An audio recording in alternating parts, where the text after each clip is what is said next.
Presenting to camera like this for content videos isn't for everyone. In fact, it's the thing that most people say when you talk about content like this: I don't want to do that, I'm no good in front of the camera. Generally, my reply to that is that, practice makes perfect, and getting used to any environment, getting outside of your comfort zone are essential parts of any business. You need to kind of step up into a place that you're not comfortable with, and eventually you'll become comfortable with it. But there are a few practical things you can do to create an engaging, coherent video. And in this video, I want to run through just a few of those things.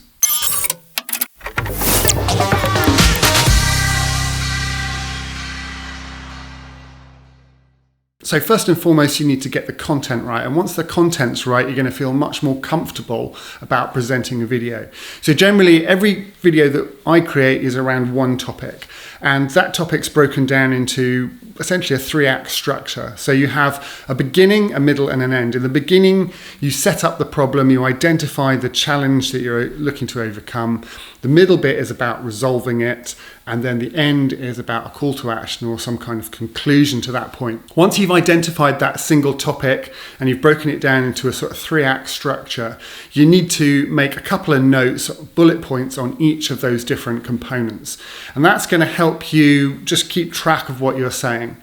You can write a script, and you can use an auto cue or a teleprompter, some people call it, but that's going to remove the authenticity and the kind of natural feel from the video. If you speak to anyone who does public speaking, they'll talk about how they use notes, and then you have a rough topic that you're talking about and you improvise around that. So the way I do it is I pick one of those points, I'll say it a few times over and over again until I get it right. And generally after 4 or 5 times of getting it right, you'll get it bang on.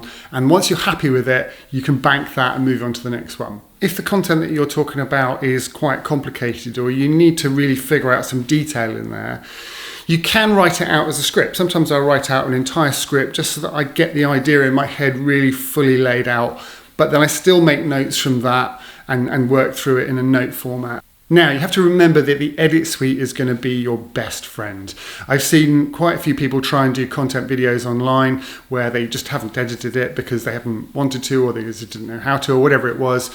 The clip is generally too long and there are mistakes in it, or it's too waffly. You need to trim what you're doing down. You need to be really concise with any content video because you've only got a short amount of time to communicate your idea in a social feed. With all presenting or with all communication like this, you need to give yourself a chance to warm up. Some days you'll find it's really tricky and you're just not in the mood. Give up, move on, don't do it on that day. Other days you'll start slowly, and after doing it for a while you'll start to get into the swing of it. Give yourself the chance for that to happen, because it does happen eventually, and after a while you'll find that things become much more fluent. Similarly, location is really important, so you need to find somewhere that you're going to be able to relax. If people are coming and going, or if you're in public and people are kind of walking past and distracting you, that can be quite challenging. I've done quite a few videos out walking around in public with my gimbal, and it's a great big camera like this. People tend to stare at you. It puts me off quite a lot of the time. It's quite difficult actually to film in those environments. I do it because I think it looks nice and it's different.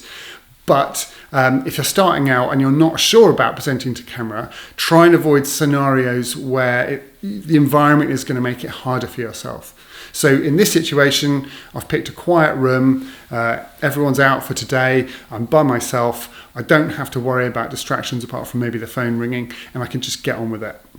So if you combine all of those different elements, planning and preparing and noting your work, doing several takes of it, picking the right environment so that you're comfortable, you're going to be able to create content a lot easier and a lot more effectively than if you don't do any of those things. And the other thing that you can do is just to create stuff. You don't have to publish it. You don't have to put it up online. Create it, practice it, stick it on your computer, watch it back a few times, do some more, and then eventually you'll get to a point where you're like, I'm happy with that, and I can post it online. And at that point, you're ready to go. So generally I pick a point, I'll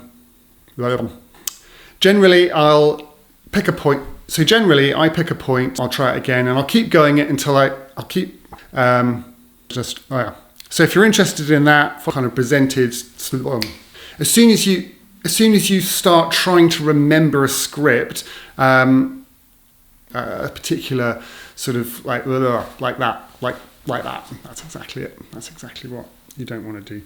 And generally, after 4 or 5 times of getting it right, you'll get it bang on. And once you're happy with it, you can bank that and move on to the next one.